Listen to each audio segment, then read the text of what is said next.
अच्छा,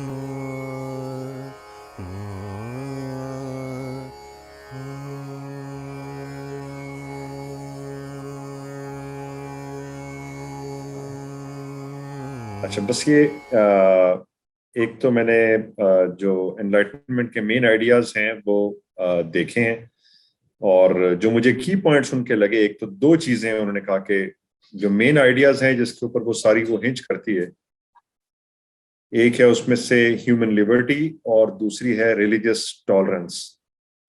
ये दो मेन आइडियाज हैं जिसके ऊपर फिर फर्दर सब आइडियाज हैं, जिसमें ह्यूमन लिबर्टी के नीचे फिर ह्यूमन हैप्पीनेस आ जाती है, improving the condition by gaining knowledge through reason, senses। फिर कुछ आइडियल्स हैं जो कि आजकल की दुनिया में बड़े प्रेवलेंट हैं, खासतौर पे वेस्ट में और अब हमारे यहाँ भी, जिसके अंदर लिबर्टी है और प्रोग्रेस है, रिलीजियस टॉलरेंस है। फिर एक चीज जिसमें बड़ी जो लॉक ने भी काम किया कि सेपरेशन चर्च और स्टेट के बीच में होनी चाहिए, वो भी वेस्ट में है, और हमारे यहाँ भी काफी उसको मतलब ये as a reaction to religious intolerance हमारे यहाँ भी ये आइडिया फैल रहा है। तो ये है, मतलब बुनियादी पॉइंट्स मुझे ये लगे। और इससे पहले वाली जो थी वो जाहिर है वो साइंटिफिक रेवोल्यूशन थी, और उसके बाद इसी की बेस पर कुछ पॉलिटिकल रेवोल्यूशंस आई, जिस तरह इंग्लैंड में बहुत बड़ी रेवोल्यूशन फर्स्ट टाइम आई। एक किंग को उन्होंने मतलब एक कॉन्स्टिट्यूशनल मोनार्की बना दिया और पावर पार्लियामेंट के पास चली गई, जो मेरे ख्याल में अनसीन था। फिर फ्रांस में भी आई रेवोल्यूशन, तो मेरे ख्याल है कि वो इस पर बेस्ड थी, जो भी इस किस्म की पॉलिटिकल मेजर चेंजेस थी, और वही चेंजेस इंग्लैंड की, और वो आजकल डेमोक्रेसी का बेसिक आइडिया हैं जो अब फॉर ग्रांटेड ली जाती हैं। हालांकि अभी इतनी पुरानी नहीं है, 16 और 1700 की, मतलब 17 और 1700 की या 1600 की चीजें सारी ये। तो बड़े अच्छे मतलब आइडिया उस हिसाब से तो बड़े अच्छे, और वो हैं आजकल हमारे यहाँ अच्छे आइडियाज यही कंसिडर होते हैं, जिसकी वजह से लोगों को कुछ आज़ादी मिली ऑपरेशन से, मोनार्क से और इस तरह की चीज़ों से। तो मेरी बड़ी मतलब ये कि वो मुझे आइडियाज के हद तक तो ये चीज़ें बड़ी अच्छी लगी हैं, मतलब उस हिसाब से। एक्सीलेंट, बहुत बहुत शुक्रिया, दैट वाज वेरी गुड। ये रजा, आपने क्या पढ़ी नहीं पढ़ी? जी इस वीक की तो बहुत ज़्यादा इंटरेस्टिंग थी दोनों रीडिंग्स, और वो उसका जो हिस्टोरिकल पर्सपेक्टिव है वो काफ़ी इंटरेस्टिंग था। क्या कहते हैं, लास्ट टाइम फिर हिस्टोरिकली इतना डिस्कस नहीं हुआ था, लेकिन इसको पढ़ते हुए मैं फिर साइंटिफिक रेवोल्यूशन का भी जो थोड़ा सा हिस्ट्री है वो पढ़ रहा था। तो यहाँ ये कहते हैं कि जहाँ वो एज को डिफाइन कर रहे हैं कि एग्जैक्टली जो एनलाइटनमेंट का दौर है वो कब से शुरू हुआ, तो उसकी बहुत सबसे अर्लीस्ट बुनियाद जो है, मतलब वैसे तो 17वीं सदी को कहा जाता है कि 17वीं सदी के शुरू से, लेकिन उससे वो पहले जो है वो लेके जाते हैं, सॉरी 18वीं सदी को कहा जाता है, लेकिन 17वीं सदी में 1687 न्यूटन ने जब अपना प्रिंसिपिया मैथमेटिका जो है वो पब्लिश किया है, क्योंकि वो आगे जाके इसकी एक्सप्लेनेशन के अंदर यही आता है कि वो जो साइंटिफिक थिंकिंग जो है, साइंटिफिक रेवोल्यूशन की बुनियाद के ऊपर जो मोड ऑफ थिंकिंग इंट्रोड्यूस हुआ, उसे फिर सारे स्फेयर्स ऑफ लाइफ पे अप्लाई करने की कोशिश की गई। कि अगर हम नेचर को, जैसे पहले जब बाइबल के और क्रिश्चियन थॉट की वो एक तरह से कह लें कि जो हकमियत थी वो जरा टूटी, स्पेशली क्या कहते हैं गैलीलियो के बाद को पढ़ने के उसके बाद, तो उन्होंने कहा कि अब हम हर चीज पे अप्लाई करके देखते हैं कि हमारी अकल जो है वो कहाँ तक जा सकती है, और वो उस चीज को सोशल स्फेयर के ऊपर भी लेके आए, पॉलिटिक्स के ऊपर लेके आए। रिलीजन एक मेन जो ट्रेंड बना वो anti traditional anti religious thought का बना। क्या कहते हैं, इसके अलावा उसमें हाँ एक जो मेरे लिए इंटरेस्टिंग चीज थी वो ये थी कि इसकी बुनियाद जो इसका इतना एंटी रिलीजियस एक स्टांस डेवलप हुआ 18वीं सदी का, उसमें मेरे लिए एक इंटरेस्टिंग चीज ये थी कि 17वीं सदी के अंदर 30 साल जो है उनकी प्रोटेस्टेंट्स और कैथोलिक्स की आपस में जंग रही है। तो वो भी एक बहुत बड़ा हाथ है यूरोप के अंदर, सियासी तौर पे भी, और जो उनकी इंटेलेक्चुअल मूवमेंट्स हैं उनके अंदर भी एंटी रिलीजियस और एंटी चर्च जो टेंडेंसी डेवलप हुई है वो आने के अंदर बहुत ज्यादा एक था कि और उसी चीज को उन्होंने काउंटर पे लिबर्टी के नारे से और फ्रीडम ऑफ थॉट के नारे से और रिलीजियस टॉलरेंस के ऊपर भी फोकस शायद बहुत ज्यादा इसलिए था कि वो पिछली सदी के अंदर एक बहुत शिद्दत के साथ जंग और सेक्टेरियन वॉर देख हटे थे। बाकी जैसे अभी बताया फारूक साहब ने कि उसके नतीजे के अंदर ये भी बड़ा इंटरेस्टिंग है कि पहली दफा तो नहीं लेकिन बड़ा क्या लेके ओन करके रेवोल्यूशन है। फ्रेंच रेवोल्यूशन ने एनलाइटनमेंट को ओन किया। अमेरिकन जो डिक्लेरेशन है उसकी बहुत ज्यादा डायरेक्टली इंस्पिरेशन जो है वो एनलाइटनमेंट से मिलती है। इसी तरह हेशियन रेवोल्यूशन का भी इन्होंने इसके अंदर, खैर वो थोड़ा क्रिटिसिज्म के अंदर था कि सारी बातों के बावजूद जहां उनकी नॉर्म्स ब्रेक होना शुरू होती थी, जहां स्लेवरी पे बात आती थी, जहां नॉन वाइट मैन की इंडिपेंडेंस की बात आती थी, तो वहां वो उनकी लिमिट्स लग जाती थी। तो बहरहाल बड़ा इंटरेस्टिंग था। और जो खुद कांट उसकी एक्सप्लेनेशन देता है वो भी खैर मजेदार है, काफी जबरदस्त है। बिल्कुल बिल्कुल जबरदस्त, बहुत शुक्रिया जी। सायरा, आप कुछ ऐड करना चाहेंगी?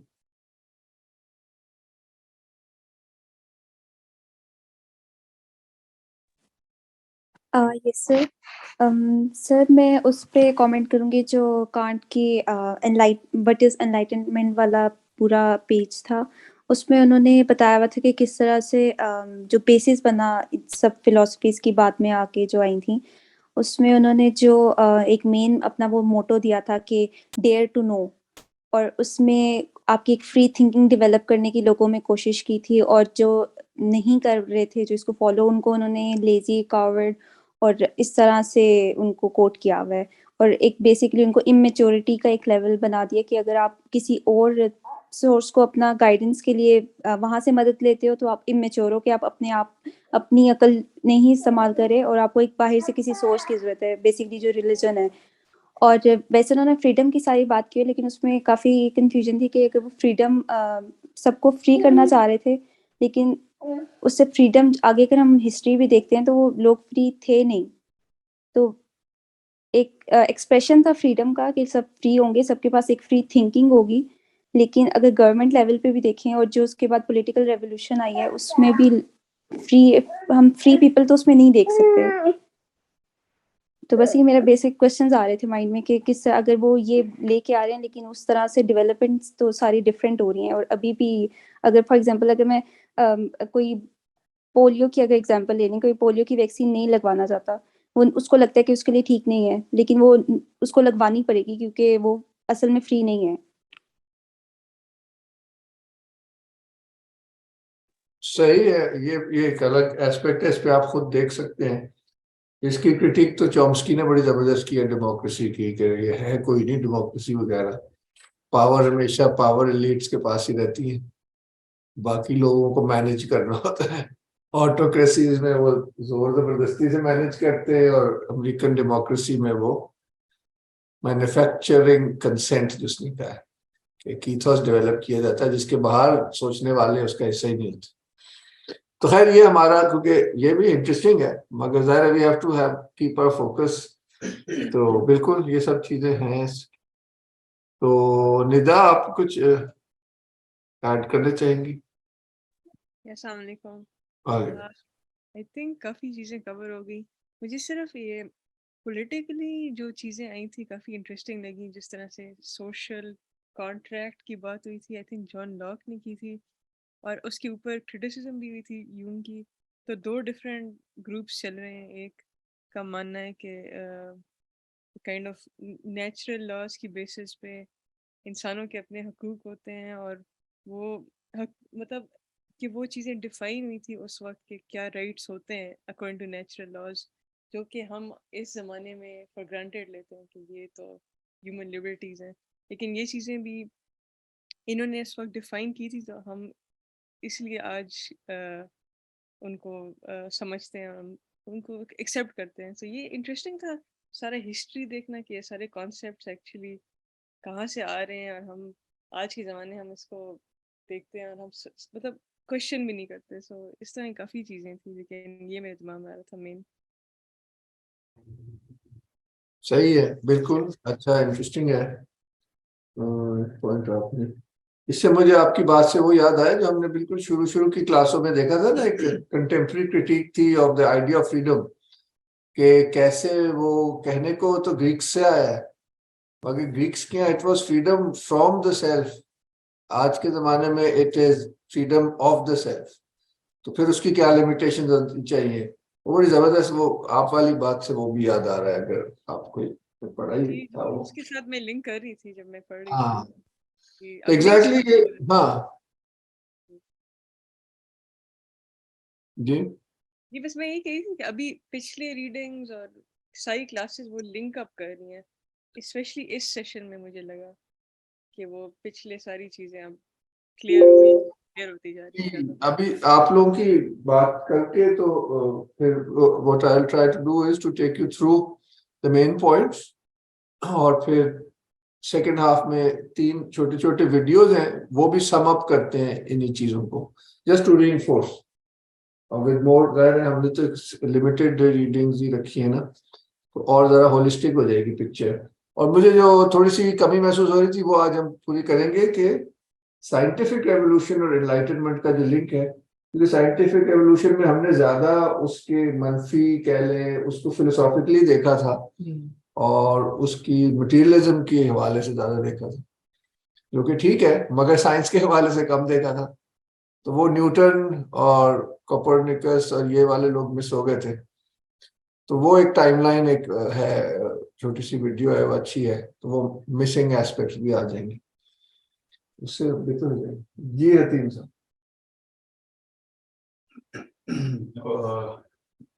मुझे मोर लेस आई थिंक काफी बात उसके ऊपर हुई है और कुछ हुई भी हुई इसमें मिस कर गया। First of all I am really sorry. नहीं मैंने रीडिंग्स की थी दोनों और इंटरेस्टिंग रीडिंग्स थी इस लिहाज से भी कि किस तरह से वो एक ट्रांजिशन लेके एनलाइटमेंट के अंदर जब वो आए हैं और एक फ्री थिंकिंग और फ्री थिंकिंग के साथ साथ जो चीजें मोर लेस डेवलप हुई थी रिगार्डिंग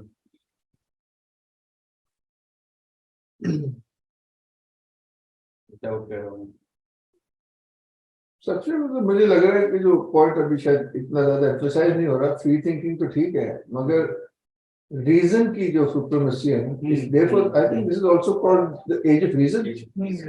वो मेरे ख्याल से इसका नाम ही उसके अंदर जिस तरह से उनकी सारी एक रीजन के अंदर रहते हुए उन्होंने कहा था कि ठीक है जी आप जो चर्च है उसको आप सेपरेट करना स्टेट से, और उस रीजन के अंदर फिर वो डिपार्ट पर सॉरी वो जो थी कैंट वाली जो रीडिंग वो काफी इंटरेस्टिंग थी, किस तरह से वो एक लैक ऑफ, जिसमें उन्होंने सेपरेट भी किया था कि वो एक लैक ऑफ रीजनिंग को कवर्डिस के साथ तशबीह दे रहा है, इमेच्योरिटी बेसिकली। उसके अंदर फिर जो चीजें उसके अंदर जो चीजें मतलब साइंटिफिकली हुई, जो रिफॉर्मेशन हुई लॉ के अंदर, फिलोसफी के अंदर, मैथमेटिक्स साइंस वगैरह, वो चीजें मुझे थोड़ी बहुत याद रह गई थी।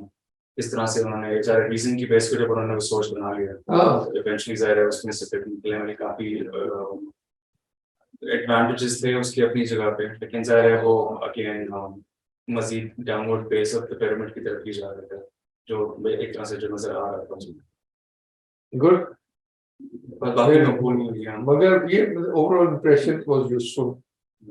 जी सर, मैंने इस दफा रीडिंग उससे नहीं पढ़ी साइंस से, लेकिन जिससे ऊपर बात हो, मेरे ख्याल से एनलाइटनमेंट का हम सबको थोड़ा बहुत अंदाजा है। आपको यूनिवर्सिटी वाला मतलब ये जो जहाँ तक मुझे पता है कि साइंटिफिक रेवोल्यूशन हो गया या फिर रेनेसांस हो गया या फिर जो एनलाइटनमेंट हो गया, ये सब एक ही वक्त पे थोड़े अरसे के साथ एक दूसरे को कॉम्प्लीमेंट करके आ रहे हैं। उनके पीछे एक ही वो है कि अब इंसान रोशनी के अंदर आ गया, अब जो भी कुछ करेगा इंसान के लिए करेगा, और इंसान जो जराए यूज कर सकता है वो भी इंसानी जराए होंगे, और जो आर्ट और जो साइंस जो क्रिएट करेगा वो इंसान के लिए क्रिएट होगा।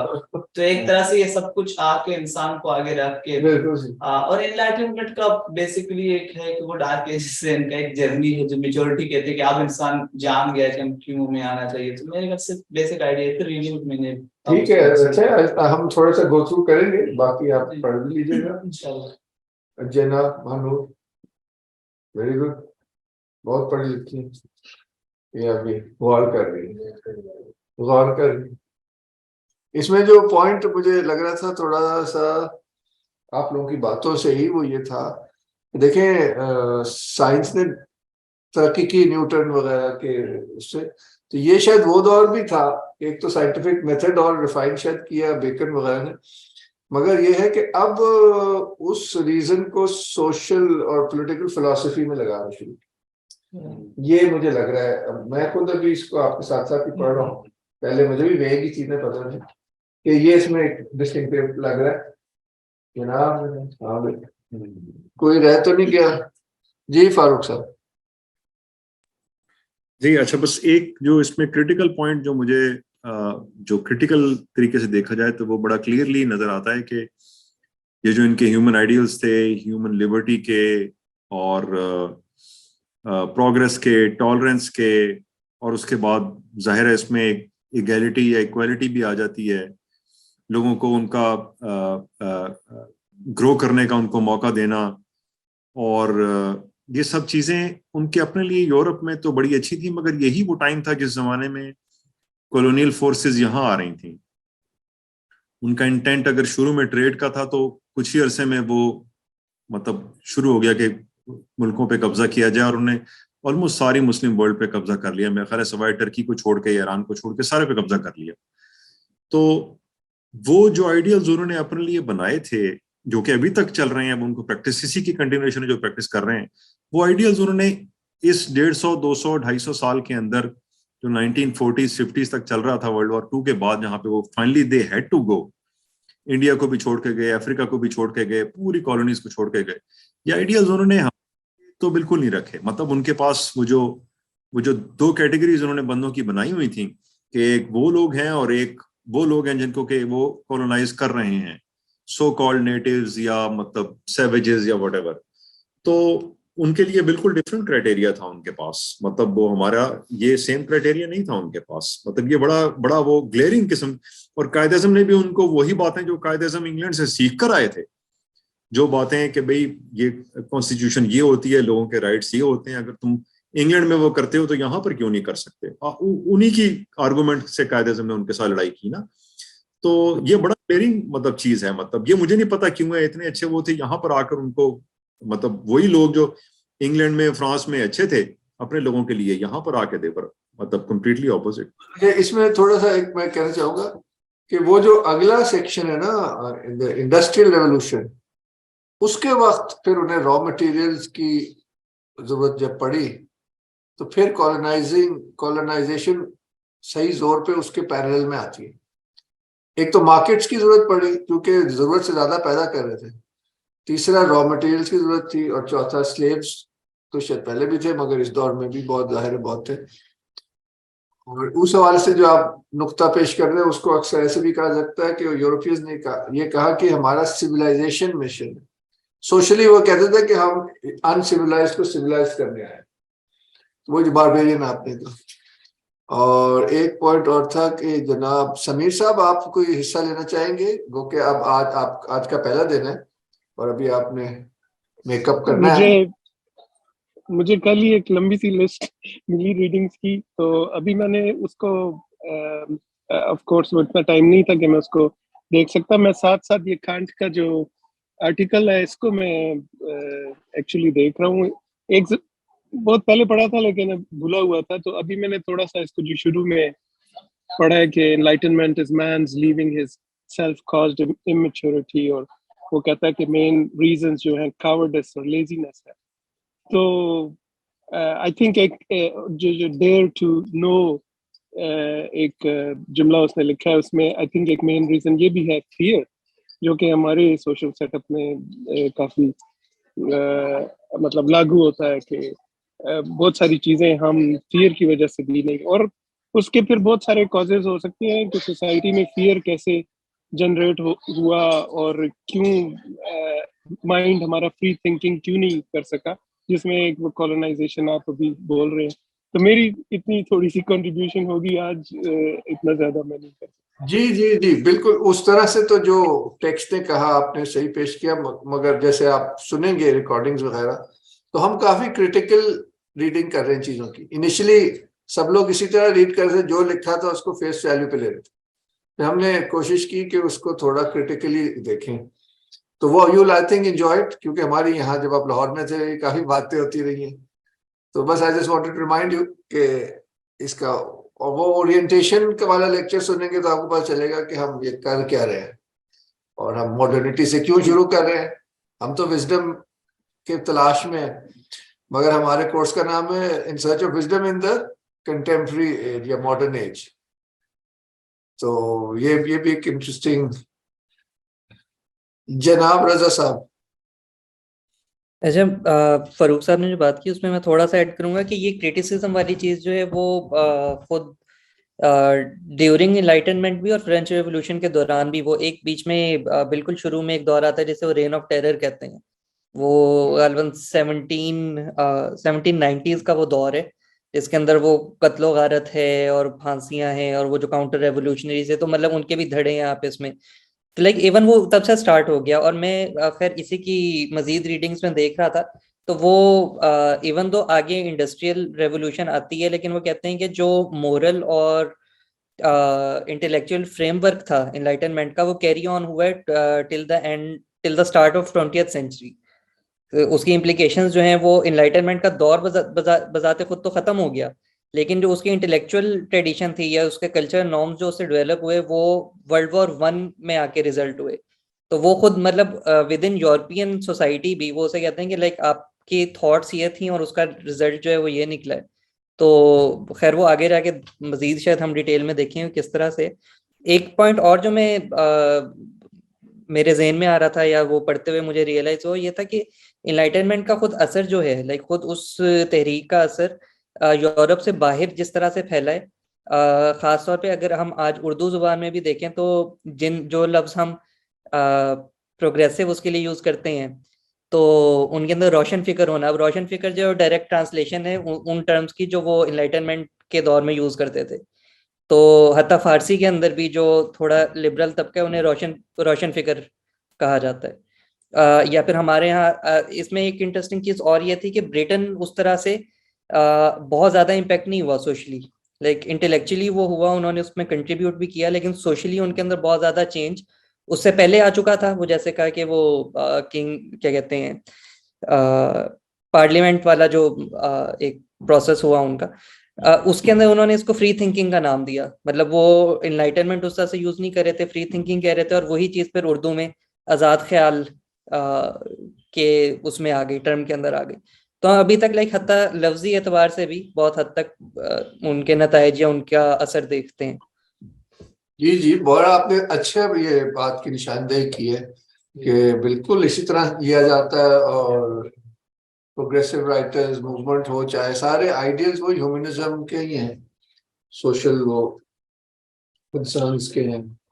और मुझे इससे याद आ रहा है परवेज मुशर्रफ का एनलाइटेंड मॉडरेशन वाला, वो भी एनलाइटनमेंट ही फिलोसफी से आ रहा है कि भाई साइंस सीखो। वो तो कह रहा था क्या जरूरत है ह्यूमैनिटीज की, तो एक मटेरियलिस्ट पैराडाइम है। एक्सेलेंट, बहुत मेरे ख्याल से अच्छा रहा। तो हम थोड़ा सा अभी इसका इन चीज़ों को जल्दी से कर लेते हैं। मैंने 2 आर्टिकल और शामिल किए हैं, वो आप मतलब है अपने से पढ़ लीजिएगा। तो उसका पहला पैराग्राफ उसका भी शामिल करेंगे क्योंकि 2 बड़े शख्सियात हैं जो मिस हो गई थी। तो जो 2 आर्टिकल्स आपको दिए वो, और उसके बाद फ्रांसिस बेकन, बल्कि जॉन लॉक और फ्रांसिस बेकन। तो डिटेल में तो आप खुद ही पढ़ सकते हैं, एक निशान, एक फ्लो बनाने के लिए स्टोरी की।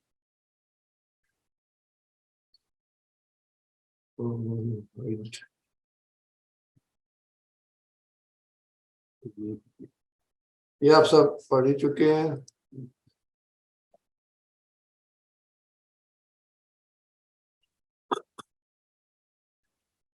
The Age of Enlightenment was an intellectual and philosophical movement that dominated Europe in the 17th and 18th centuries. The Enlightenment included a range of ideas centered on the value of human happiness, the pursuit of knowledge obtained by means of reason. So, yani कि reason is this is also called the age of reason. and the evidence of the senses. तो जो हमारी वो एक critic थी Gannon वाली कि उसमें कैसे स्पिरिट से मटेरियल की तरफ का डिसेंट है, क्योंकि पूरी कायनात इन दो पोल्स के दरमियान है, वो आप याद करिएगा तो सब इसका यानी कि असूल समझ आ जाता है from a traditional point of view और सेक्रेड पॉइंट ऑफ व्यू।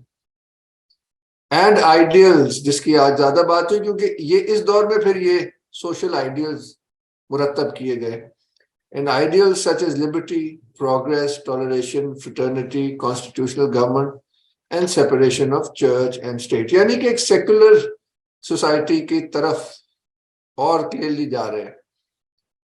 और अगला जो संडे को जो आपको मैं चीजें दी है उसमें आपको एक सेंस ऑफ द कल्चर आएगा, जैसे रूसो की शख्सियत है कि वो पर्सनैलिटी से ही समझ आ जाता है कि वो एज कैसे, मोरालिटी काफी नीचे चली गई है, दूसरा पर्सनैलिटी पे बहुत जोर है, तीसरा वो जैसे रेनेसांस वाले थे मल्टी फैसेटेड लोग तो थे, एक यूरोपियन सिविलाइजेशन में एक ऐसा वक्त था ये।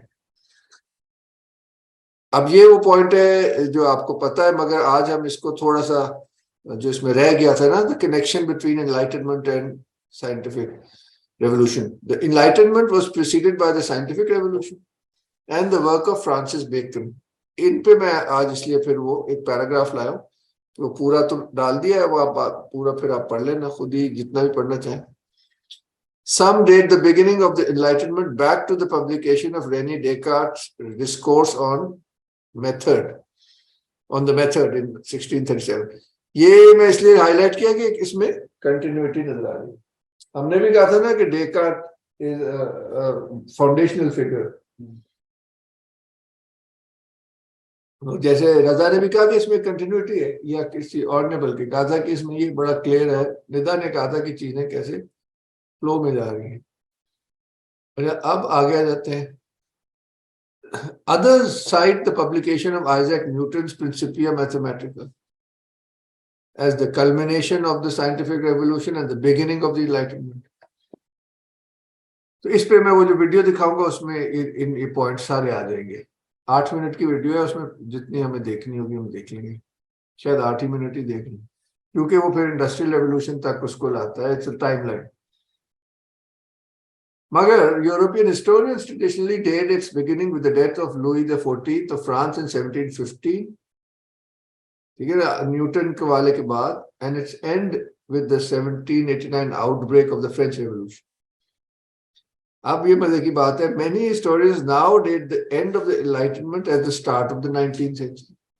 वो तो यही हो गया, with the latest proposed date being the death of Immanuel Kant, जिसको हम देख रहे हैं थोड़ा बहुत। ये भी एक अच्छा जुमला है। The ideas of the Enlightenment undermine the authority of the monarchy and the Catholic Church। जैसे इंग्लैंड में गोके वो रहा मोनार्क, मगर उसकी अथॉरिटी तो नहीं रही ना। And paved the way for the political revolutions of the 18th and 19th century। Meaning to say कि सेक्युलैरिटी की तरफ जा रहे हैं।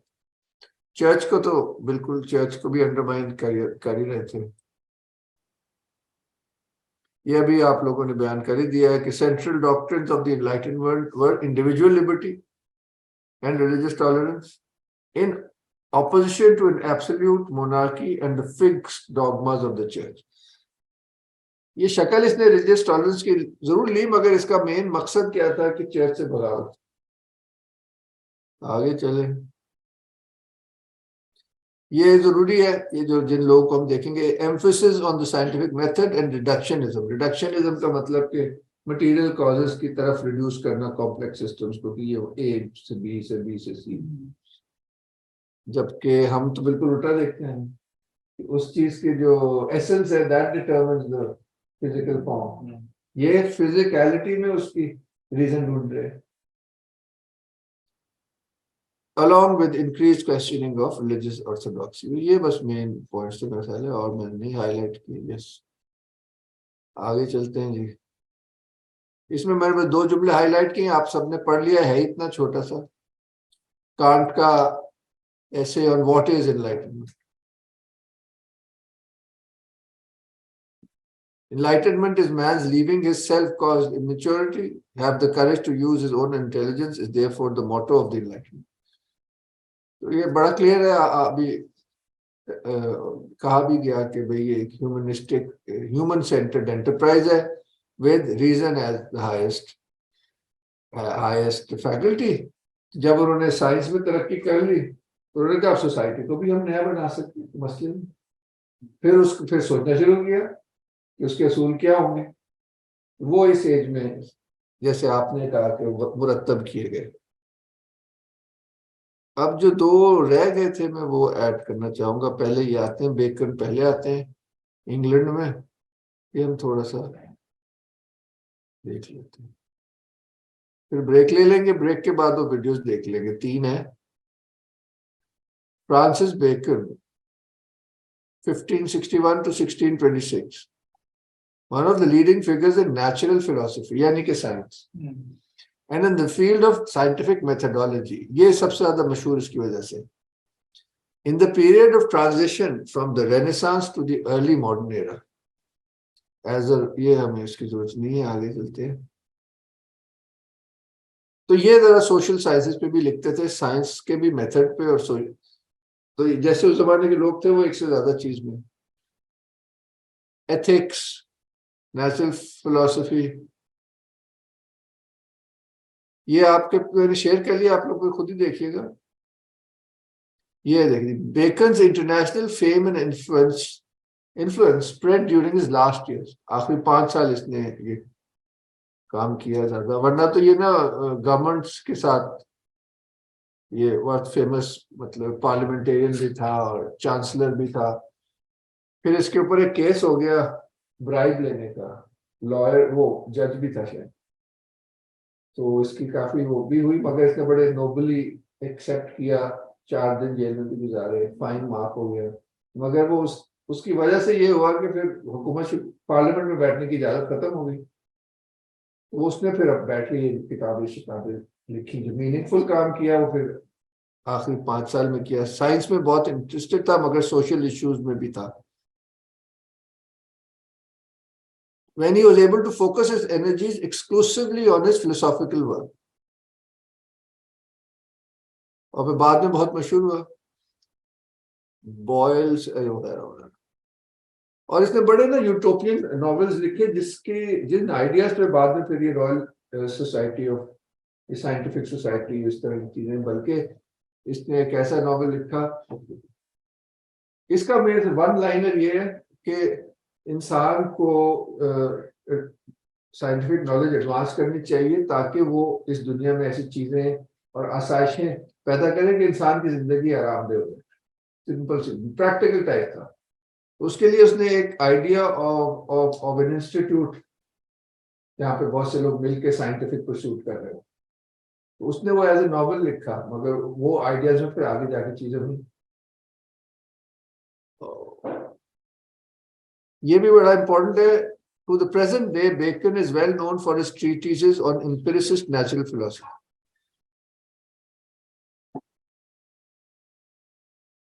and for his doctrine of the idols, which he put forward in his early writings, as well as for the idea of a modern research institute, which he described as Nova Atlantis. बस ये मैं इनका बस नाम introduce कर रहा था। इन पे हम थोड़ा सा, आप देख सकते हैं नेट पे बहुत कुछ है, और इनके मकसद ही एन इम्पोर्टेंट फिगर। आगे चले तो John Locke 1632 to 1704 was a British philosopher.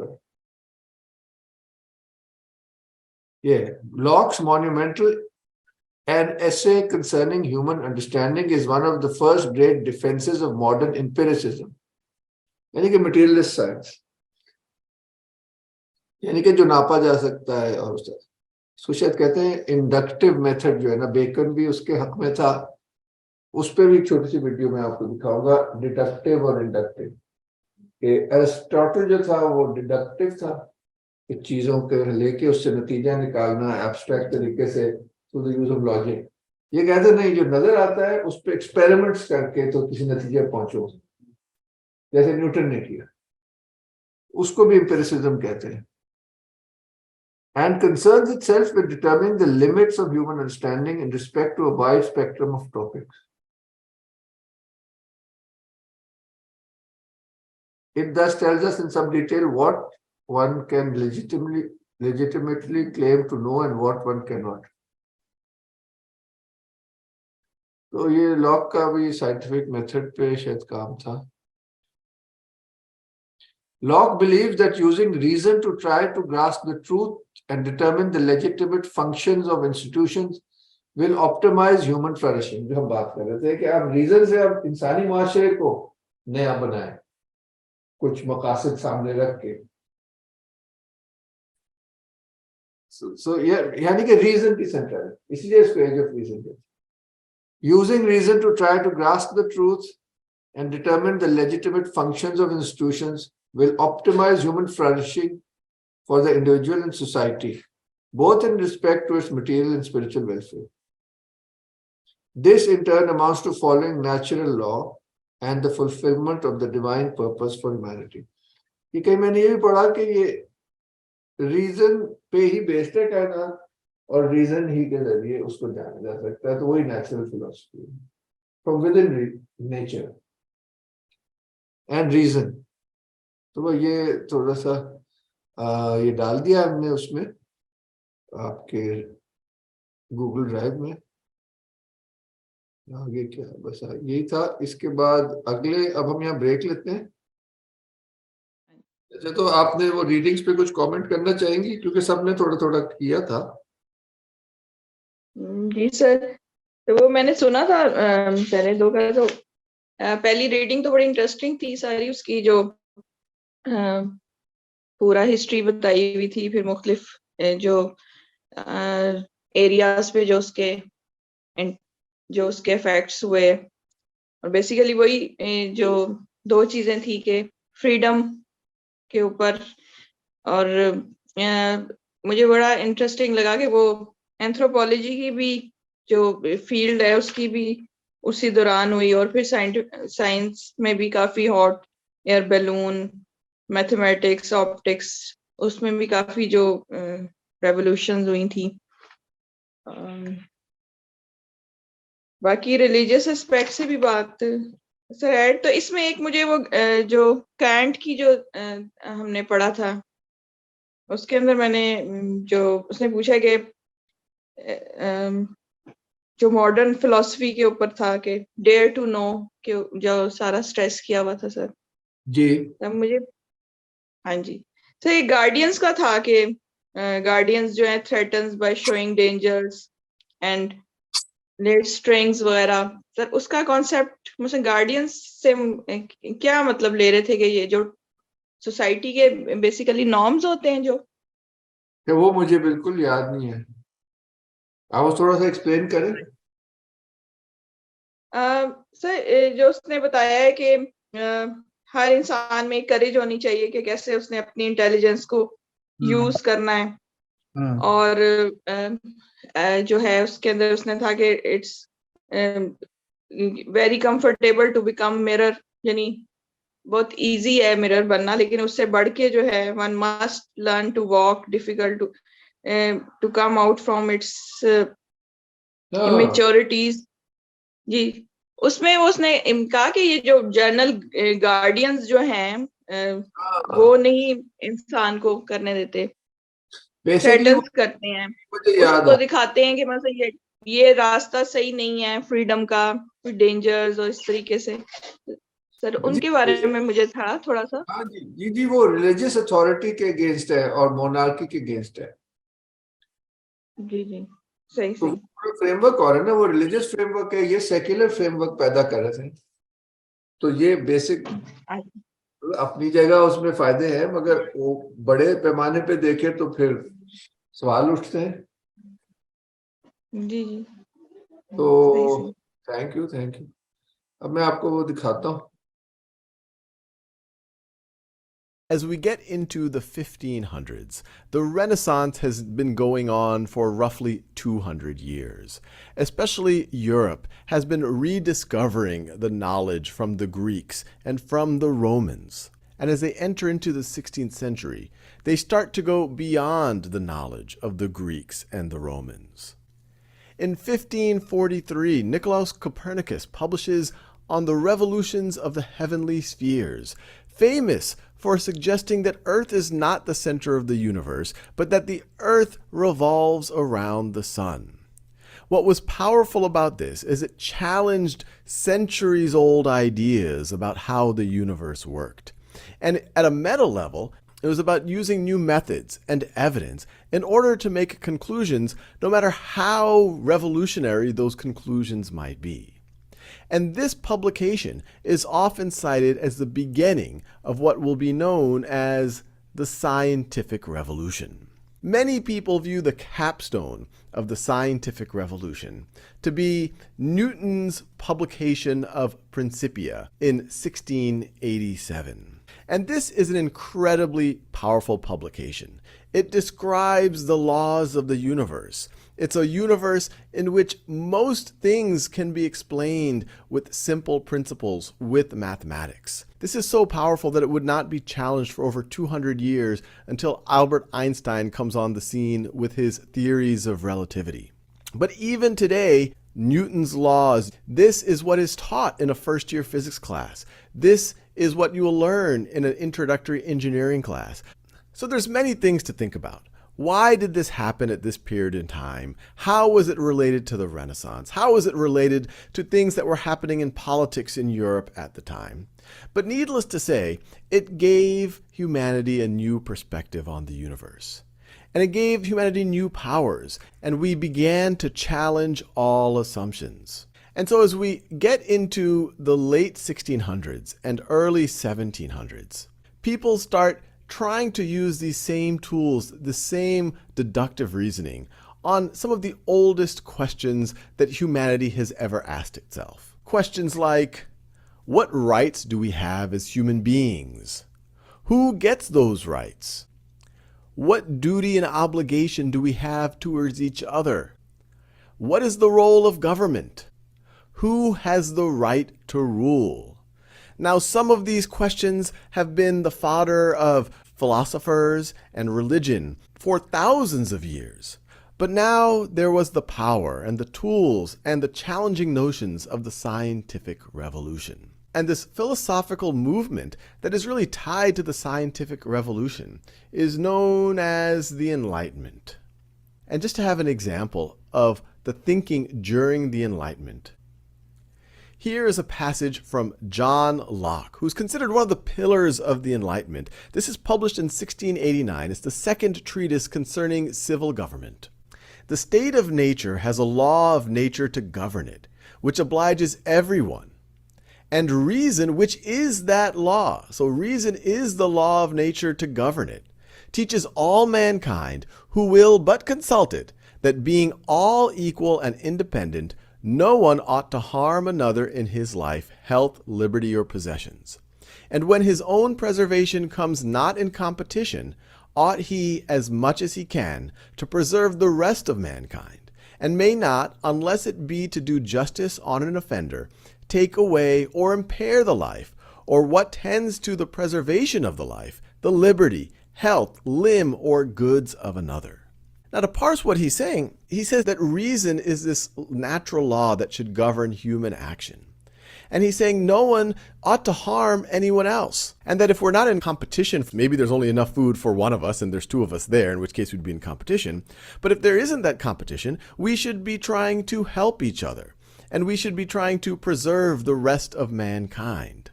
And unless it's for the purpose of justice, you don't have the right to take away or impair the life or things that help preserve the life, the liberty, the health, limb, or goods of another. Now you might say, hey, isn't this common sense? And religions for all of time have touched on some of these issues. But you also have to appreciate that this is a time when kings and emperors ruled the world.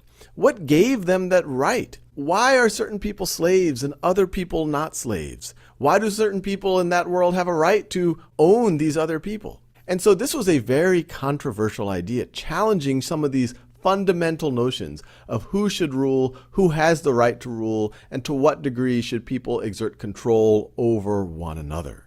So given these challenging notions of the Enlightenment, and John Locke was only one of the actors who would figure prominently in this roughly 100-year period, it's no surprise that as you get into the late 1700s and early 1800s, you have a whole string of revolutions, especially in the Americas, to a large degree inspired by the ideas of the Enlightenment. Things like life, liberty, health. In the United States Declaration of Independence, these things are cited. During the French Revolution, these things are cited. In the various revolutions in Latin America, these ideas are cited. Now, one of the reasons why the Enlightenment came about when it did, not only did we have new tools of thinking and the opportunity to challenge notions, but it might have been that society now had the responsibility to think a little bit deeper about these ideas because it was getting more and more powers through the scientific revolution. And those powers were becoming even more significant when that science was applied during the Industrial Revolution. Now society could produce more than it could ever produce before. But as we talk about in other videos, the Industrial Revolution had a certain hunger for raw materials and a certain hunger for markets in which to sell your finished product. It also allowed for more powerful weapons and ways to project power and to control a larger empire, methods of communication, methods of force. And many historians tie it directly to the age of imperialism, where especially Western European powers sought areas to get raw materials and markets in which they could push their finished products. And so as the industrialized world had more and more power, these ideas of the Enlightenment became maybe even more relevant, even though they might not have been implemented consistently during the age of imperialism. And as we've seen in other videos, even though the technology keeps accelerating during the Industrial Revolution, the philosophy and the moral framework does not accelerate along with it. And in the 20th century, we see one of the bloodiest centuries in all of human history. So let me leave you with a final series of questions. As we go into the 1800s, we talked about the various independence movements, especially in the Americas. We also have the abolishing of slavery in most of the world around this time period. And so to some degree, it looks like the ideas of the Enlightenment are coming to be. But at the exact same time, you have the age of imperialism, where more and more control is exerted over people around the planet. This all comes to a head in World War I, which is one of the bloodiest conflicts in all of human history. So to what degree did the Enlightenment help the world, and to what degree did it not get fulfilled? Or maybe in some way, things like World War I and World War II were the birthing pangs, the transition state from the world before the Enlightenment. And how close are we truly to those ideals today? In a future video, I'm going to talk about that. I'm going to talk about the idea of human rights and how we as a civilization have attempted to address it after World War II.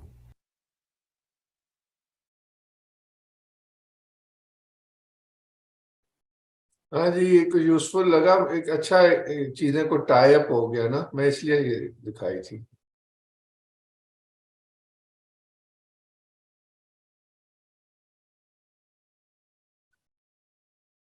हैं जी निदा, आप हैं मौजूद?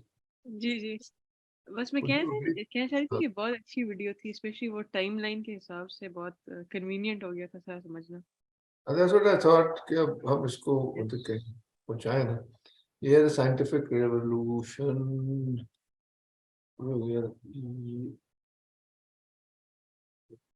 ये भी मेरे ख्याल है काफी अच्छी है। ये हम टाइम हुआ तो पूरी देखेंगे, वरना आपको मैं भेज दूंगा link.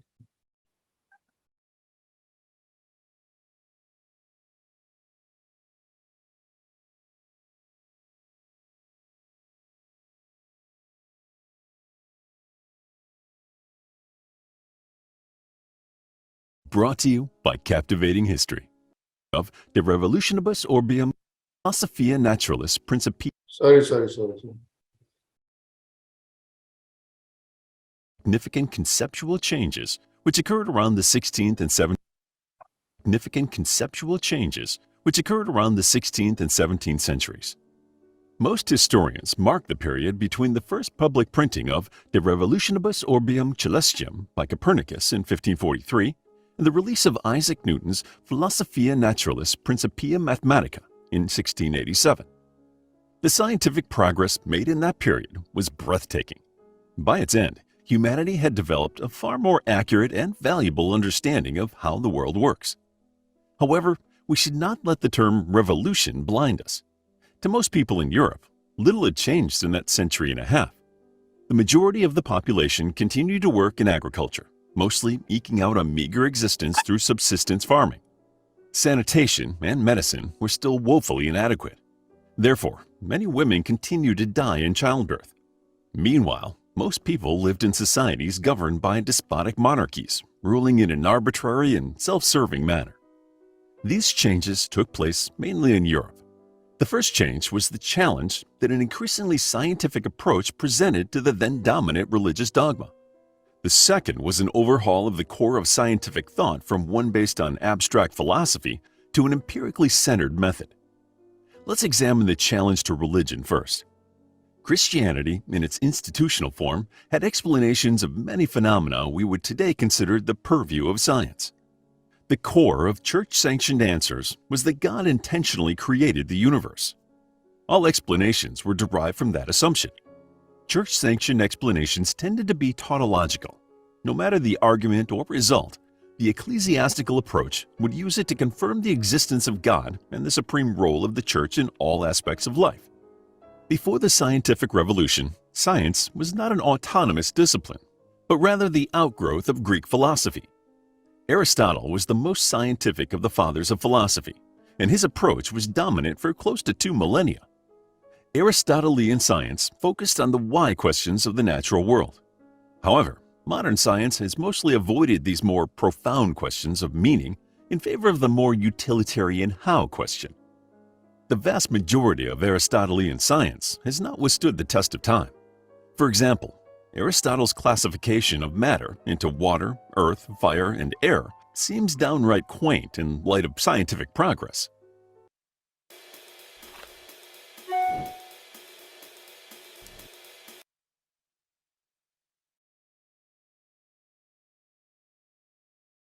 Philosophical approach was invaluable as a catalyst for scientific progress. It helped modern scientists frame the right questions and gave them a baseline to test and eventually discredit. The new science, which emerged during this revolution, had novel characteristics, most of which remain dominant today. A valid scientific discovery should be replicable and falsifiable. In other words, other scientists should be able to conduct the experiment and reach identical findings. The findings are falsifiable in the sense that a specific outcome would, at least in theory, invalidate the conclusions. In the service of the cause of objective truth, scientists aim to criticize and test theories and hypotheses. An easily understandable and universal language of science was needed and soon developed. Progress occurred when scientists improved upon the work of others after intense dialogue between practitioners. The replicable and falsifiable traits of science render science a community-oriented exercise. Therefore, associations and affiliations grew in 16th to 17th century Europe and later spread throughout the world. For example, the Royal Society of London for Improving Natural Knowledge was established in 1662. Meanwhile, the Académie des Sciences of Paris formed in 1666. Both received the approval and support of the monarchy, despite church suspicion. Today, epistemic communities and international conferences extend that net of scientific discovery and interaction to the global arena. But how did the scientific revolution start? In its nascence, many of the pivotal advances took place in the field of astronomy. That is no coincidence. The solar system is visible to observers, especially after the invention of early telescopes. Therefore, it is a field that encourages empirical observation and theorizing. Most notably, Polish astronomer Nicolaus Copernicus compared what he saw in the heavens with the theories of classical astronomy expounded by Plato and Ptolemy. He concluded that the sun stood at the center of the solar system. This theory confirmed Ptolemaic astronomy, but grounded this heliocentric approach in a more robust theoretical system. The Catholic Church famously opposed his conclusions and insisted that Earth stood at the center of the universe. Although nothing in the Bible directly addresses this question, the Pope and his followers believed that saying otherwise diminished the importance of the creation narrative in the book of Genesis. However, Generations of astronomers and scientists embraced the Copernican approach. Why? Because it was empirically demonstrable and was therefore valuable as a starting point for other theories. The investigation of astronomy soon led to advances in physics. For example, German astronomer Johann Kepler attempted an explanation of planetary orbits around the Sun. The theory required a description of the force that kept heavenly bodies in orbit and determined their movement patterns. The urgency of answering these questions led to the development of physics principles that applied to all bodies, heavenly and otherwise. Kepler should be more of a household name because his contribution to the scientific revolution does not end there. His work helped launch the scientific field of optics, which focuses on the study of light and its behavior. Using a point-by-point analysis of the path of light, Kepler invented corrective eyeglass lenses. He realized Copernicus and Kepler. To Newton, the universe was a finely tuned machine with predictable and explainable rules of motion. His rules were simple but incredibly useful. At the core of his thought, Newton argued the following. 1. Every body continues in its state of rest or of motion in a straight line unless it is compelled to change that state by force impressed on it. 2. The change of motion is proportional to the motive force impressed and is made in the direction of the straight line in which that force is impressed. 3. To every action, there is always opposed an equal reaction, or the mutual actions of two bodies upon each other are always equal. Using this all-encompassing theory, Newton was able to build on the advances of his predecessors. For example, in the field of optics, the English scientists challenged the notion that all colors are derived from reflections of white. Instead, he showed that white light is the result of specific mixtures of colors. He did so by separating the different elements which make up white light into their constituent parts.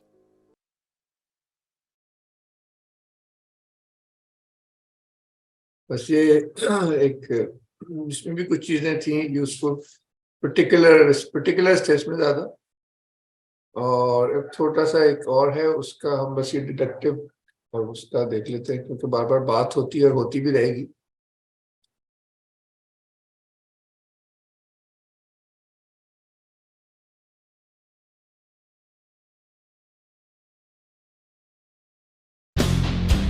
Hey there, students.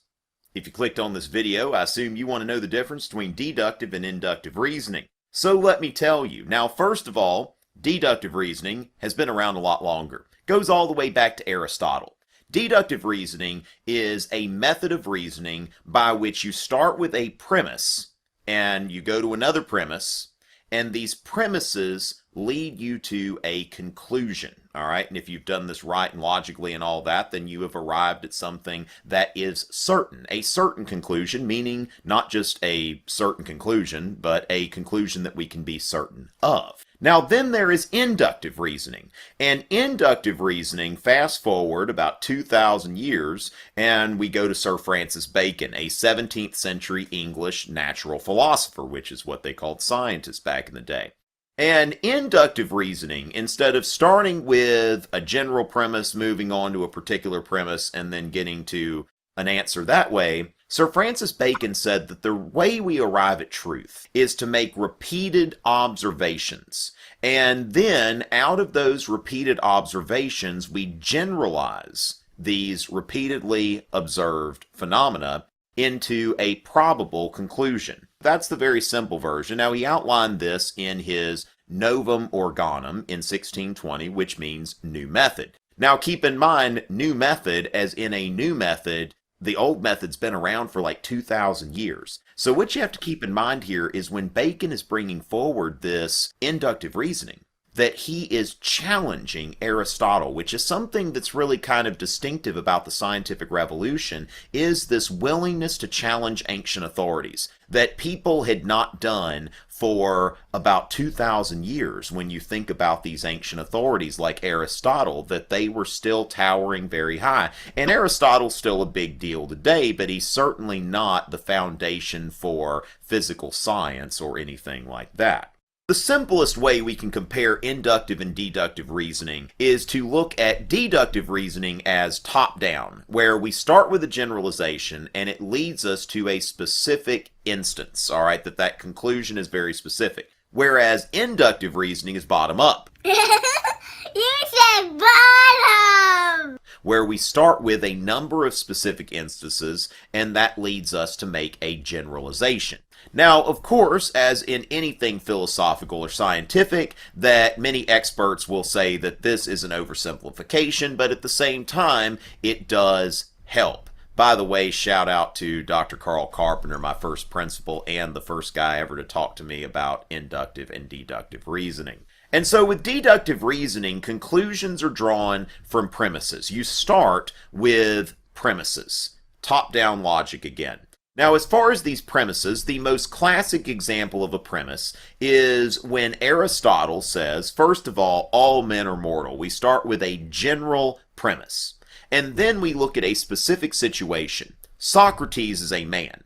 Therefore, Socrates is mortal. Going from general to specific. I've got a video on René Descartes, who was a philosopher of the scientific revolution. And Descartes is most famous for saying, cogito ergo sum, I think, therefore I am. Now, cogito ergo sum is actually a statement of deductive reasoning. Because what Descartes did is he came to the conclusion, he's trying to figure out if he exists. All right, this guy, he went real deep. Descartes says, first of all, what thinks must exist. All right, that something that thinks can only do that if they exist. 2, I am thinking. Therefore, or in Latin, ergo, I exist. I think, therefore, I am. Deductive reasoning. Then we bring in our friend Blake, 10th place at the National FFA Convention. We're really proud of that guy. Now, starting with premises, first of all, good students pass exams. Second, Blake is a good student. Third, Blake will pass his exam. Blake better pass his exam, all right? But if Blake does not pass his exam, then what I would need to do is I would have to go back and check my premises, that at least one of those premises must be wrong if the conclusion is false. Either 1, Blake is not a good student, or 2, maybe not every good student passes exams. So maybe I came to a false conclusion. So this is one of those things that the conclusion can kind of stand until you realize, wait, that's false. And then I go back to the premises, I figure out which one was false, and if my logic didn't add up or something like that. Deductive reasoning.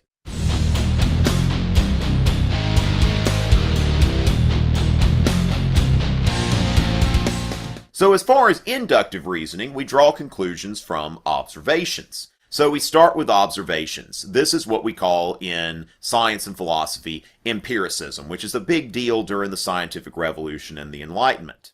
And this is really about connecting the dots. And the more data we have, the greater the probability of the conclusion being true. So for example, if we were to look at these 3 dots, what do you see? Dramatic pause. Did you see a triangle? Well, it could be a triangle, but then again, it could also be a circle. See? 3 points on a circle, 3 points on a triangle. Don't you feel stupid now if you saw the triangle? Well, actually, the thing is, though, we don't know what it is. It could be a triangle. So the thing is, when we get more data, then this is looking more like a triangle. Then again, it could be something else. But we see that, okay, a triangle fits here, and a circle does not fit here. So we know that that is not a circle. So the more data, the closer we are to certainty, although we don't quite get there, which is what David Hume, the skeptical Scotsman, has to say about the problem of induction. That really, when it comes down to it, induction cannot ever lead us to certain knowledge because it presupposes that things will stay the way they always have been. So for example, if I were to say the sun always rises in the east, what I'm really saying is there is a very high probability that the sun will rise in the east, that it always does, because we have always seen it that way. But are we certain that the sun will rise in the east tomorrow? Okay, think about your ex-boyfriend or ex-girlfriend or something like that. And it's like, well, this person loves me. Well, you believe that because that's been true, but is it always true? Does it remain true? Usually it does not. The one constant we can count on is change. Another thing that's used often is when somebody says all swans are white. What you're really saying is all swans that I've seen are white.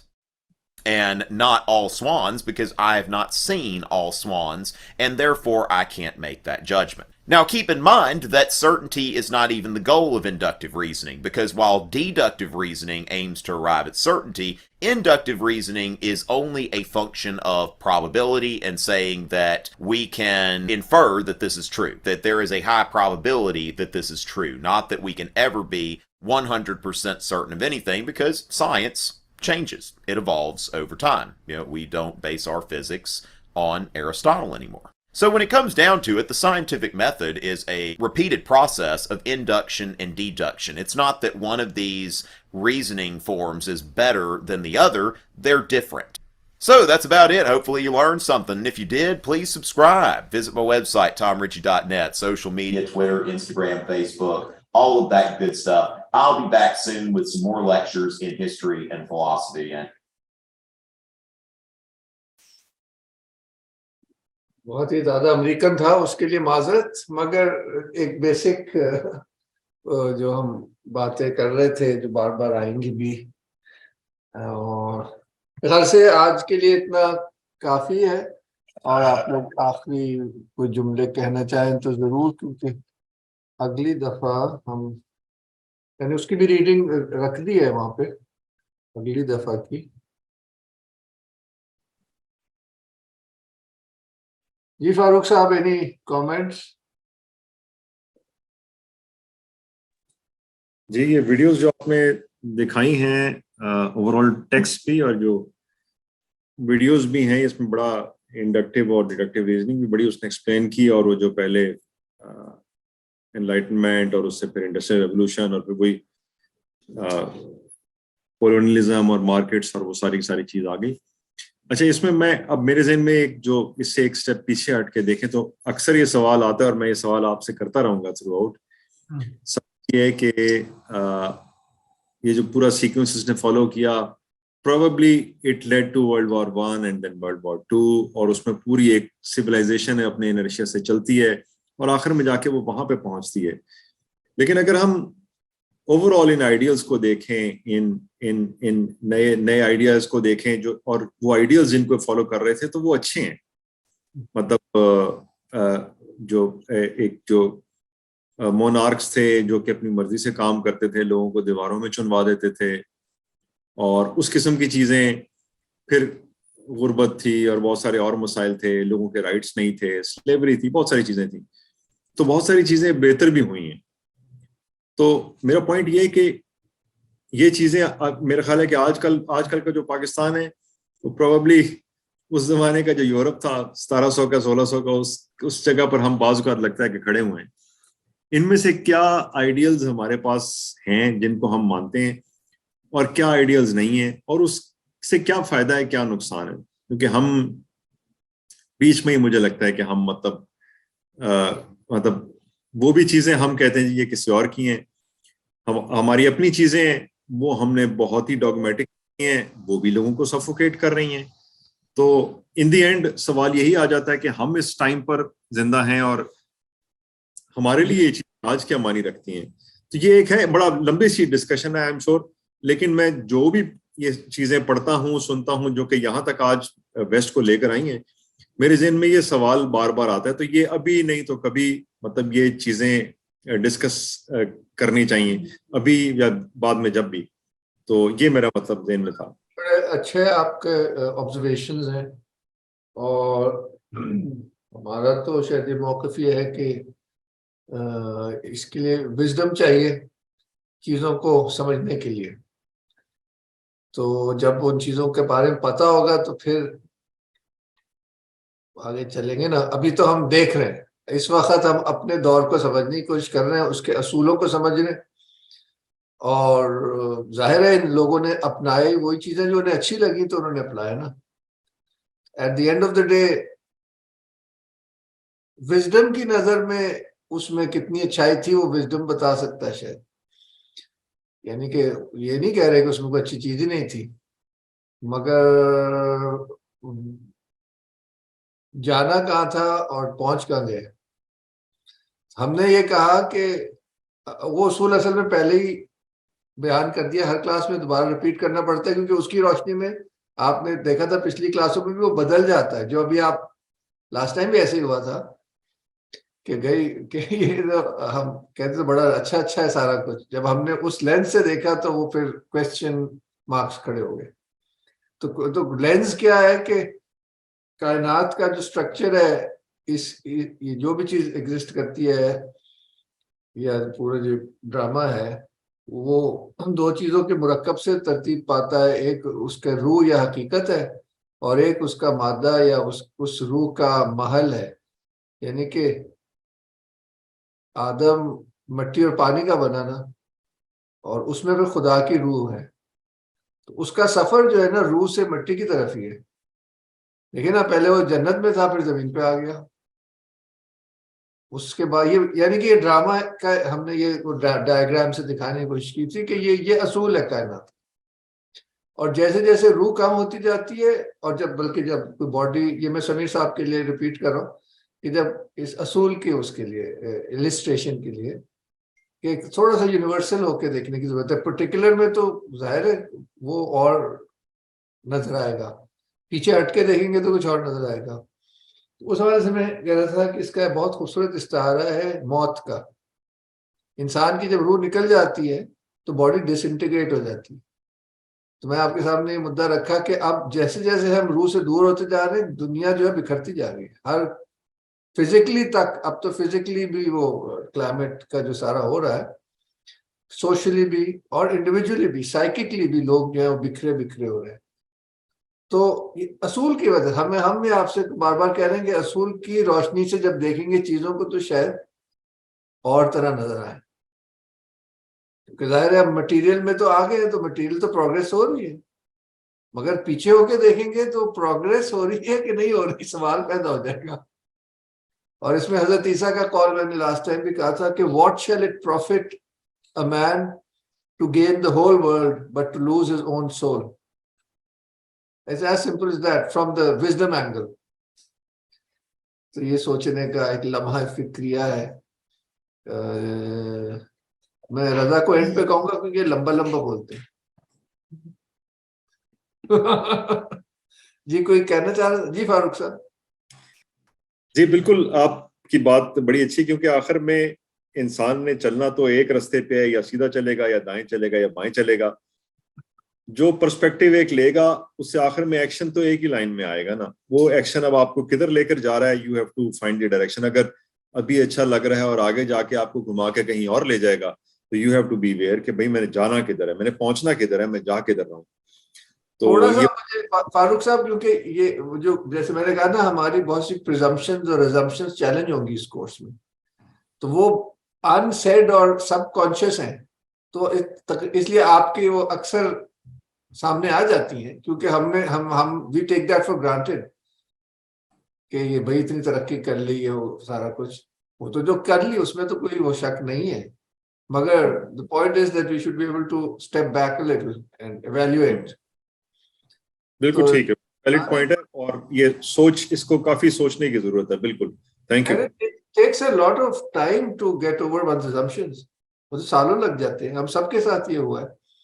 और जी Nida. Sir मैं last class में नहीं थी कि मैं recording देख रही थी, तो उसके बारे में मेरा एक सवाल था। जो डेकार्ट की ड्रीम्स थे उसमें मैं तब से सोच रही हूँ जब से मैंने पढ़ा है।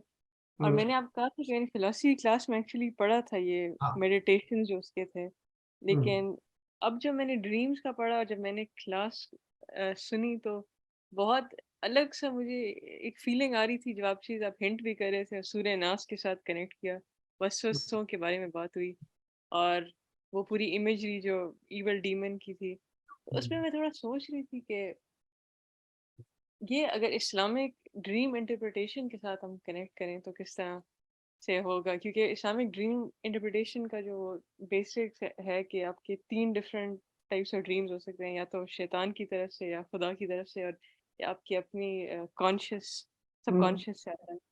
तो अगर उसके लाइट में देखें डेकार्ट के ड्रीम्स को, तो हम गेस कर सकते हैं, हम इंटरप्रेट कर सकते हैं उसको इस्लामिक इंटरप्रिटेशन में। ये मेरा सवाल था। इस्लामिक या नॉन इस्लामिक में मतलब है वो मतलब है वो हम मतलब क्या लाइट और डार्कनेस के कह लें उसको, आप इस्लाम में वो शैतान और खुदा कहेंगे। तो मेरा मौकफ तो यह है कि वो नहायत ही क्लियर था कि कहाँ से आ रहा था वो ड्रीम। स्पार्क्स निकल रहे हैं, उसको लग रहा है कि आई एम पोजेस्ड, उसको लग रहा है कि I am being there is an evil presence and so on so forth. तो मतलब इसमें सोचने का मुकाम है। और मॉडर्निटी ने इसको बड़ा बिल्कुल इग्नोर सा किया है। वो अजीब अजीब इस पे एक्सप्लेनेशन है, क्योंकि वंस अगेन फ्रेमवर्क नहीं है, फ्रेमवर्क नहीं है ना। वो इस तरह आप कहेंगे ही नहीं कि कोई शैतान है और ये और वो है। वो कहेंगे उसकी साइकी में से ही निकला है, वो 6 महीने से सोच रहा था तो कुछ तो होना था, वगैरह वगैरह। वो यानी कि एक्सप्लेनेशन वैसे ही होती है ना जिस मैट्रिक्स में आप सोच रहे होते हैं। तो आप और हम तो बिल्कुल उसको रिलेट कर सकते हैं इन अ मोर 3 डायमेंशनल कह लो। हाँ जी, सॉरी क्या कह रही थी? जी बस मैं ऐसे सोच रही थी कि अगर हम अपनी पर्सपेक्टिव से, इस्लामिक पर्सपेक्टिव से सोचे, तो ये हो भी सकता है। मुझे ऐसे लग रहा है कि सबकॉन्शियस उसका हो भी सकता है, या शैतानी ड्रीम भी हो सकता है। लेकिन ये मैं नहीं कह सकती इसको देखी, क्योंकि ये इमेजरी भी हो सकती है। तो लेकिन जो हो तो आप सकती है, गेस कर रहे थे हैं जी, जी। लेकिन वैसे मैं सोच रही थी कि मुझे ड्रीम्स का टॉपिक बहुत इंटरेस्ट करता है। मैं खुद भी समझने की चलो कोशिश ये तो करती हूँ, इसको तो सोचती और है, मैं तो हतमी मैं फैसला नहीं देना चाहता। जैसे जैसे नताइज को आप देखेंगे तो, और सबसे बड़ी बात है कि वो के हमने इस कोर्स में अब आगे उसको नहीं पढ़ना, मगर आपको इंट्रोड्यूस करा दिया रेन ऑफ क्वांटिटी, जिसमें मैंने कहा था कि वो असूल से शुरू होते हैं और second half of the book is a bit dark, वो इसी पॉइंट को लेके आगे जाती है। तो अगर आपको शौक हो तो वो मैंने फर्दर रीडिंग में डाल दूंगा, शायद नहीं भूल गया हूँ, सॉरी। तो और क्लियर हो जाएगा। मैंने सिर्फ हिंट कराई है क्योंकि ठीक हम, है। मुझे लग रहा है कि उसको डिस्कस करने की शायद वल्लाह आलम, जितना करना था उतना तो कर दिया। इशारा ही कर सकते हैं क्योंकि हमारा मेन मौकफ वो है भी बहुत, मगर इम्पोर्टेंट है, बहुत इम्पोर्टेंट है। हमने देखा था बच्चों के कंप्यूटर गेम्स में वो क्या इमेजरी आ रही है, वो समझी नहीं जा सकती। मुझे लग रहा है कि वो ज्ञानों के फ्रेमवर्क से बहुत बेहतर समझी जा सकती। And it is very serious obviously, because this is the age we are living in. चाहे वो फिल्में हो, साईफाई फिल्में हो, बच्चों के हो, it's really quite disturbing. But now it's become, in the postmodern age, it's become sort of quote unquote normal. Nobody even questions it. हम तो मिकी माउस देखते थे और डोनाल्ड डक देखते थे। Within a couple 3 decades, it's come demonic, क्या अजीब और गरीब रोल मॉडल्स हैं। तो सवाल तो पैदा होता है इस पे। आई वुड से कि ये इम्पोर्टेंट नहीं है, मगर उसका जो गाइड मैंने आपको बता दिया है, आप ज्ञानों के उस बुक से इस पे आगे पढ़ सकती हैं। सही, थैंक यू।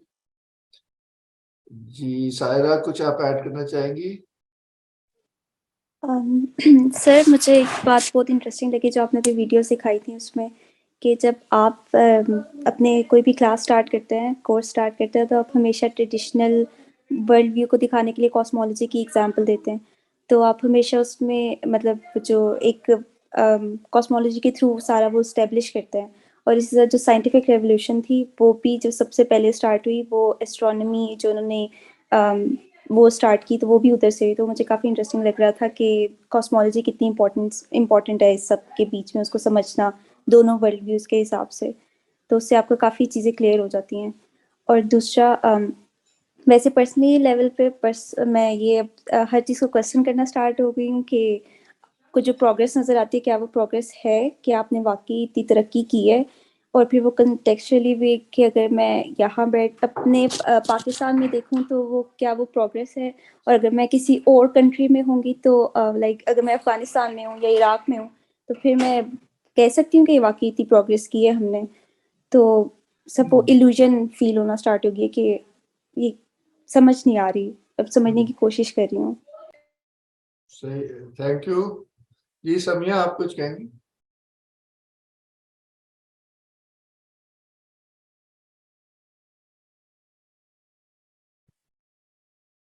तैमूर साहब, अगर रजा साहब से पहले मैं चला जाऊं, मुझे एक्चुअली जाना है, लेकिन एक दो कमेंट्स है जो कि मैं शेयर करना चाह रहा था, अगर इजाजत हो। अच्छा, एक चीज तो बड़ी पहली बात, ये जो डिडक्टिव और इंडक्टिव थी, ये बहुत ही अच्छा उन्होंने समझाया। ये इस तरह से मैंने कभी उसको नहीं नोट किया, ये जो बॉटम अप और टॉप डाउन वाला जो ये कॉन्सेप्ट है, बहुत ही अच्छा तरीके से उन्होंने समझाया। अच्छा, इंडक्टिव में ये जो इन्होंने मिसाल दी बड़ी अच्छी थी कि 3 डॉट्स हैं, वो सर्कल भी हो सकता है, ट्राइंगल भी हो सकता है, और उसको अगर आपने ज़्यादा डेटा को ऐड कर दिया तो अब कुछ चीज़ें एक्सक्लूड होना शुरू हो गई। लेकिन बॉटम लाइन यही है कि ये वही जो आपकी ऑब्जर्व्ड या सीन चीज़ें हैं। अच्छा, उससे मुझे ये मैं टाई अप था मेरा कि कुरान में हमेशा हम कहते हैं कि ये जो चीज़ें हैं ये हम साइंस इसको डिस्कवर करके बताएगी।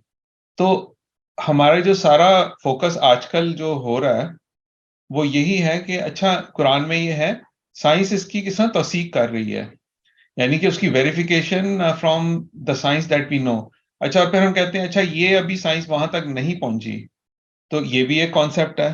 तो ये क्लास लेने से पहले मेरा ये काफी वसूख से मेरा ये था कि हाँ, ये जो चीजें हैं जो भी नहीं हम डिस्कवर कर पा रहे, इवेंचुअली साइंस वहां तक पहुंच जाएगी। तो इसमें बड़ी फैलेसी है एक्चुअली, और ये हम क्लास में बाद में हम देखेंगे कि क्यों। इस पे मैं अभी नहीं जाता, लेकिन वो मेरी जहन में एक चीज क्लियर होगी कि साइंस कभी भी नहीं जा सकती, क्योंकि यहाँ पे हम बात कर रहे हैं यूनिटी टू इन्फिनिटी।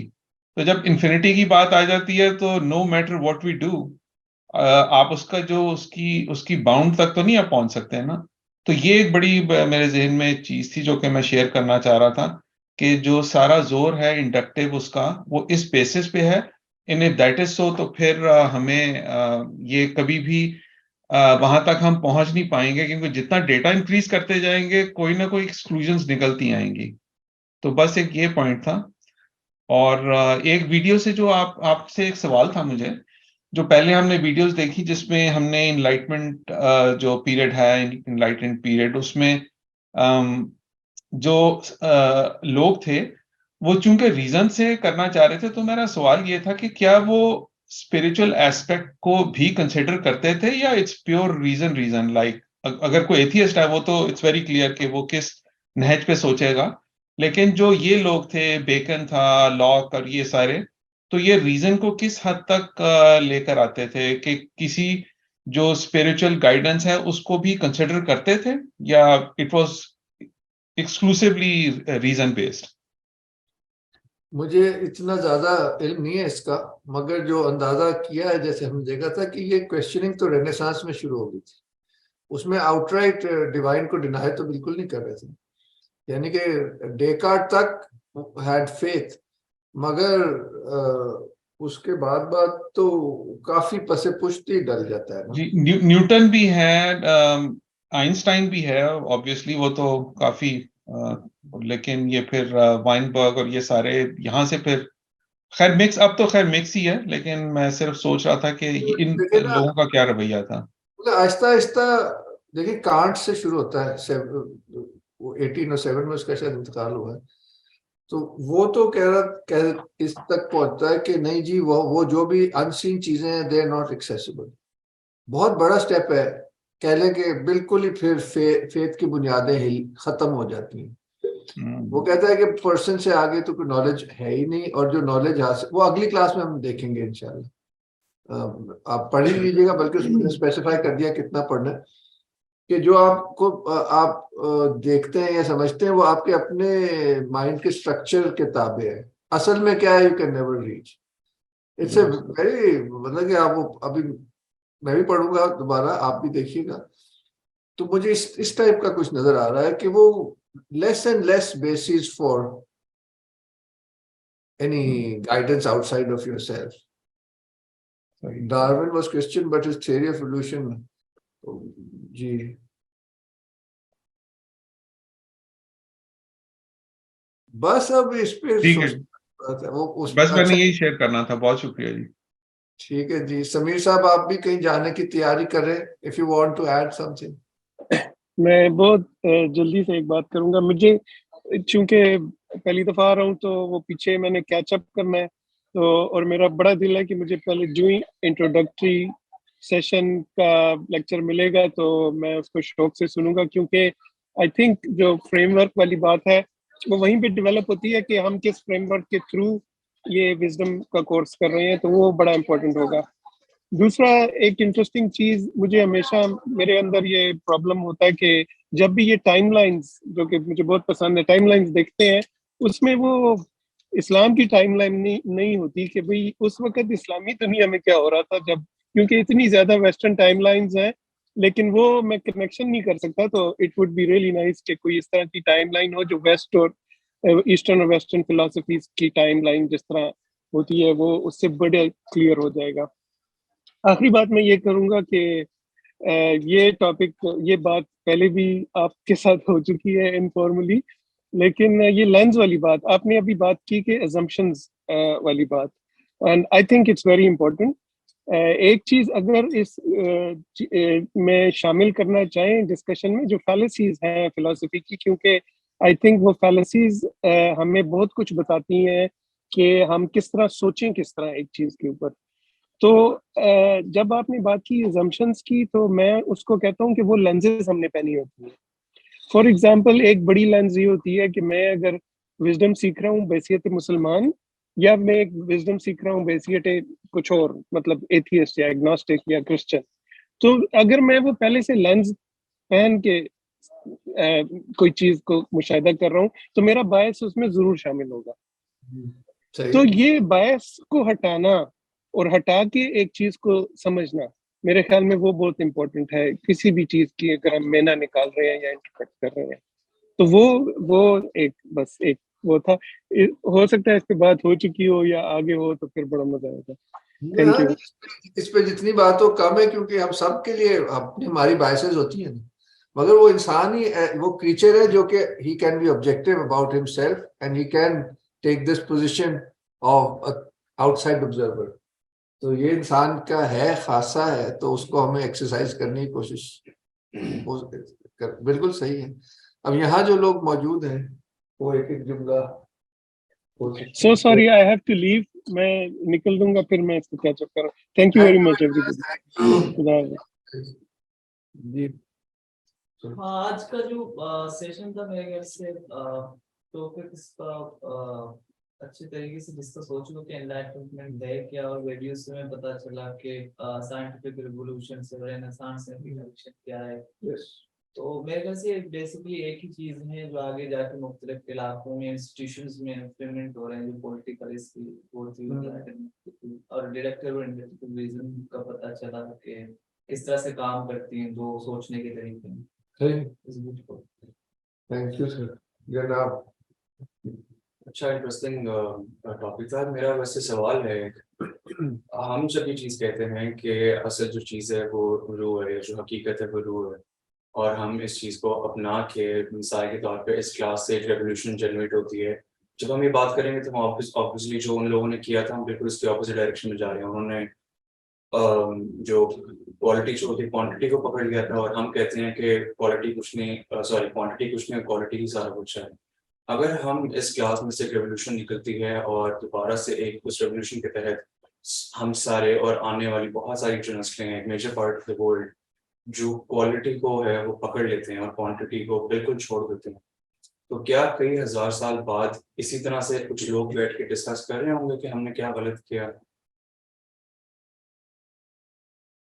बस यही वो एक सवाल। मतलब है कि इसको जिस तरह पेश किया है हमने ट्रेडिशनल कॉस्मोलॉजी के मतलब कायनात के प्रिंसिपल्स के तहत, तो इसमें ख्याल से जो रेवोल्यूशन आ सकता है वो इंडिविजुअल में आ सकता है, और एक जो कॉस्मिक मोमेंट है हिस्ट्री, ह्यूमन हिस्ट्री का, वो तो इंसान से बड़ा है। एक यानी कि उस मोमेंट में हम मटेरियलिज्म ही में होना चाहिए इस वक्त दौर को, या उसका नेचर ही है जब कोई चीज जब खत्म हो रही होती है तो रूह का असर कम हो जाता है, ठीक है, मगर for individual it's always there. But then we also, अब थोड़ी सी डिटेल में जाएं तो within this bigger cycle there have always been smaller cycles. जब हालात बहुत खराब होते हैं तो फिर कोई नबी भेजा जाता है, तो वो दोबारा से इन सेंस रिबूट हो जाता है सिस्टम। जो लाइट है वो ज्यादा हो जाती है, डार्कनेस तो बहुत अरसे से साथ साथ चल रही है, तो इसको एक साइक्लिक सोच की शायद जरूरत है। और बस मैं इतना ही कहना चाहूंगा कि वो जो बड़ा रिन्यूअल आना है जो आप बात कह रहे हैं, वो इंसान की कुव्वत से नहीं आ सकता, वो खुदा की मर्जी से आएगा ना, जैसे हज़रत ईसा का आने से आएगा। और उसमें यानी कि नेचर ऑफ थिंग्स है ना, उसको तो नहीं चेंज कर सकते, उसके अपने असूल है, उस वो फिर अलग डिस्कशन हो जाएगा, हम अकेले कर सकते हैं। जी मानो आज तो अरे रजा रह गया जी, रजा जी शुक्रिया। अच्छा, एक चीज तो जो इंडक्टिव वाली जो वीडियो आपने दिखाई, वो मैं एक आर्टिकल भी पढ़ रहा था, बल्कि वो अच्छा था, मैं शेयर कर दूंगा, स्टैनफोर्ड इंसाइक्लोपीडिया का था। तो उसके अंदर वो इस चीज को मेंशन करेंगे, जो इंडक्टिव रीजनिंग है उसकी इंट्रोडक्शन की वजह से या उसके मतलब मुतारिफ होने की वजह से ये हुआ कि मेटाफिजिक्स के ऊपर जो डिपेंडेंस थी, जो डिडक्टिव रीजनिंग की वजह से आती थी कि आप फर्स्ट प्रिंसिपल से शुरू होते थे और फिर आप उनकी बेस पे पूरा सिस्टम जो है वो डिफाइन करते थे। और वो हम पहले भी बात करते आ रहे हैं कि होलिस्टिक अप्रोच उसी वजह से होती थी कि वो हर चीज जो है वो इंटर रिलेटेड आ रही होती थी। तो वो उसके अंदर ये बात कर रहे हैं कि ये इंडक्टिव रीजनिंग की वजह से, अब उसमें वो रैशनलिज्म भी डिस्कस करते हैं, एम्पिरिसिज्म भी करते हैं, कि दोनों के अंदर फिर ये हुआ कि वो मेटाफिजिक्स जो है ना, उस पर डिपेंडेंस खत्म हो गई और जरूरत जो है मतलब मेटाफिजिक्स की वो बिल्कुल ही खत्म हो गई। प्योरली जो है वो आपने वो प्योरली जो अब आजकल प्योर साइंस वाली जो बात हम करते हैं, वो वहां से वो सिलसिला शुरू हुआ।